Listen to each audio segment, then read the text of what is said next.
शिवाजी महाराजांबद्दल माझे मनोगत व्यक्त करणार. अरे आले किती गेले किती उडून गेले भरारा, आले किती गेले किती उडून गेले भरारा, संपला नाही आणि संपणार नाही माझ्या या शिवबाचा दरारा, माझ्या या शिवबाचा दरारा. शिवरायांच्या मावळ्यांनो, आई जिजाऊचे पुत्र, गोरगरीब रयतेचे छत्र, महाराष्ट्राच्या अस्मितेचे मानबिंदू आणि हिंदवी स्वराज्याचे संस्थापक श्री छत्रपती शिवाजी महाराजांना माझा मानाचा मुद्रा. सर्वप्रथम आपल्या सर्वांना शिवजयंतीच्या हार्दिक शुभेच्छा.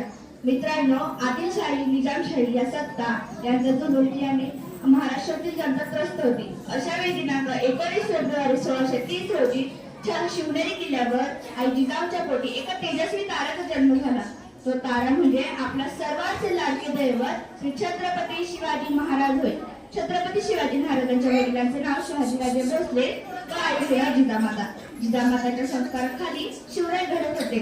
तसेच तलवारबाजी, घोडेस्वारी हे देखील शिकत होते. मावळ्यांना सोबतीला घेऊन शिवरायांनी रायरेश्वराच्या मंदिरात जाऊन स्वराज्य स्थापनेची प्रतिज्ञा केली. कोण होते बरे हे मावळे? तर मावळ प्रांतात राहणारे हे मावळे.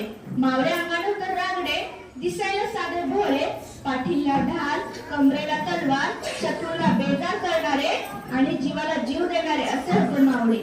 स्वराज्याच्या दिशेने वाटचाल करण्यासाठी शिवरायांनी तोरणागडाची निवड केली. तोरणा जिंकून शिवरायांनी स्वराज्याचे तोरण बांधले.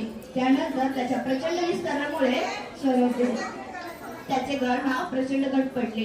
त्यानंतर स्वराज्याची घडघड वेगाने सुरू झाली. कोंढाणा, पुरंदर, रायगड असे अनेक किल्ले जिंकून त्यांनी पुणे प्रांतावर नियंत्रण मिळवले. भवानी मातेचा लेक तो, भवानी मातेचा लेक तो मराठ्याचा राजा होता. झुकला नाही कोणासमोर, झुकला नाही कोणासमोर, मुघलांचा तो बाप होता, मुघलांचा तो बाप होता. जय हिंद, जय महाराष्ट्र. धन्यवाद.